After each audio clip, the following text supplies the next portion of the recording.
Halo, selamat datang di series Pengelolaan Keuangan, Badan Pendidikan dan Pelatihan Keuangan.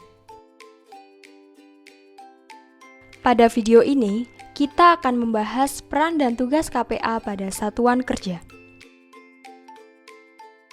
Kita mulai dengan mengidentifikasikan kuasa pengguna anggaran dari definisinya. Kuasa pengguna anggaran yang selanjutnya disingkat KPA adalah pejabat yang memperoleh kuasa dari PA untuk melaksanakan sebagian kewenangan dan tanggung jawab penggunaan anggaran pada kementerian negara atau lembaga yang bersangkutan. Dari definisi tersebut, KPA melaksanakan penggunaan anggaran berdasarkan DIPA Satker. Dalam pelaksanaannya, KPA menetapkan PPK dalam hal membuat tindakan yang mengakibatkan pengeluaran negara dan PPSPM dalam menguji tagihan atas beban APBN. Oh ya, sebelumnya kita bahas dulu aspek sumber daya manusia dalam pengelolaan APBN yang mengacu pada PP 45 tahun 2013, Jungto PP 50 tahun 2018. Berdasarkan regulasi tersebut, pejabat perbendaharaan di satuan kerja terdiri dari KPA, PPK, PPSPM, dan bendahara pengeluaran. Dalam hal terdapat keterbatasan jumlah pejabat atau pegawai yang memenuhi syarat untuk ditetapkan sebagai pejabat perbendaharaan negara, dimungkinkan perangkapan fungsi pejabat perbendaharaan negara dengan memperhatikan pelaksanaan prinsip check and balance. Perangkapan jabatan yang diperbolehkan ketentuan ini yaitu perangkapan jabatan KPA sebagai PPK atau PPSPM. Namun, pada saat yang bersamaan, KPA tidak dapat merangkap keduanya. PPK tidak diperkenankan merangkap jabatan sebagai PPSPM atau sebaliknya. Jabatan bendahara tidak boleh dirangkap oleh KPA, PPK, maupun PPSPM. Nah, selanjutnya kita bahas mengenai penunjukan KPA. Penunjukan KPA bersifat ex officio, artinya jabatan KPA melekat kepada jabatan Kepala Satker. KPA di lingkungan BPPK dijabat oleh Sekretaris Badan, Kepala Pusdiklat, Direktur, dan Kepala Balai. Penunjukan KPA tidak terikat periode tahun anggaran. Dalam hal tidak terdapat perubahan pejabat yang ditunjuk sebagai KPA pada saat pergantian periode tahun anggaran, penunjukan KPA tahun anggaran yang lalu masih tetap berlaku. Penunjukan KPA berakhir apabila tidak teralokasikan anggaran untuk program yang sama pada tahun anggaran berikutnya. Sesudah mempelajari definisi KPA, kita lanjutkan materi mengenai tugas dan wewenang KPA dalam pelaksanaan anggaran satuan kerja. KPA memiliki tugas dan wewenang dalam menyusun daftar isian pelaksanaan anggaran.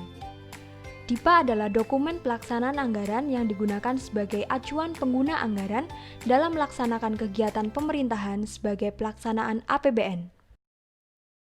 KPA menetapkan PPK, PPSPM, dan panitia atau pejabat yang terlibat dalam pelaksanaan kegiatan dan pengelolaan anggaran atau keuangan. KPA menetapkan rencana pelaksanaan kegiatan dan rencana penarikan dana. Hal ini dilakukan untuk mendorong percepatan penyerapan anggaran dan pengelolaan Kasatker yang lebih optimal. KPA memberikan supervisi dan konsultasi dalam pelaksanaan kegiatan dan penarikan dana.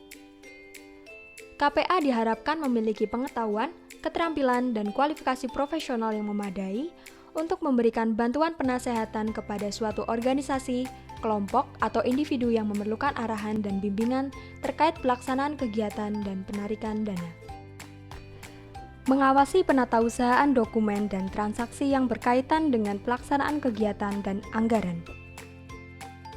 Sebagai wujud pertanggungjawaban dan transparansi dalam pengelolaan keuangan, KPA menyusun laporan keuangan dan kinerja atas pelaksanaan anggaran sesuai dengan peraturan perundang-undangan.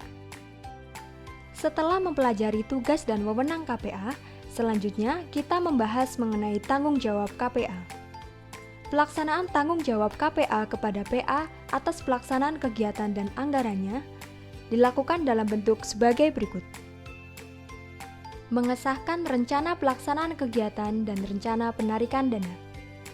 KPA harus melakukan analisa terhadap rencana pelaksanaan kegiatan dan RPD yang disusun oleh PPK. Untuk memastikan bahwa rencana yang disusun oleh PPK tersebut logis, realistis, dan optimis sehingga dapat dipertanggungjawabkan dalam pelaksanaannya. Merumuskan standar operasional agar pelaksanaan pengadaan barang dan jasa sesuai dengan ketentuan tentang pengadaan barang jasa pemerintah. Menyusun sistem pengawasan dan pengendalian agar proses penyelesaian tagihan atas beban APBN dilaksanakan sesuai dengan peraturan perundang-undangan. Sistem ini disusun untuk meminimalisir masalah dan halangan yang menghambat penyerapan anggaran di level Satker. Melakukan pengawasan agar pelaksanaan kegiatan dan pengadaan barang atau jasa sesuai dengan keluaran atau output yang telah ditetapkan dalam DIPA.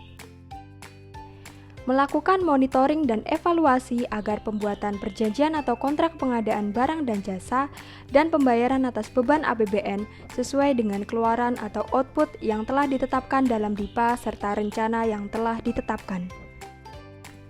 Merumuskan kebijakan agar pembayaran atas beban APBN sesuai dengan keluaran atau output yang telah ditetapkan dalam DIPA. Melakukan pengawasan, monitoring, dan evaluasi atas pertanggungjawaban pelaksanaan anggaran dalam rangka penyusunan laporan keuangan. Nah, kita telah mempelajari peran dan tugas KPA dalam satuan kerja. Untuk mengingat kembali apa yang telah kita pelajari, berikut kami sampaikan ringkasan materinya. Terima kasih telah menyaksikan video ini. Apabila Anda memiliki pertanyaan seputar pelaksanaan anggaran, dapat hubungi kami melalui Halo Perben yang dapat diakses melalui s.id/haloperben. Terima kasih dan sampai jumpa lagi.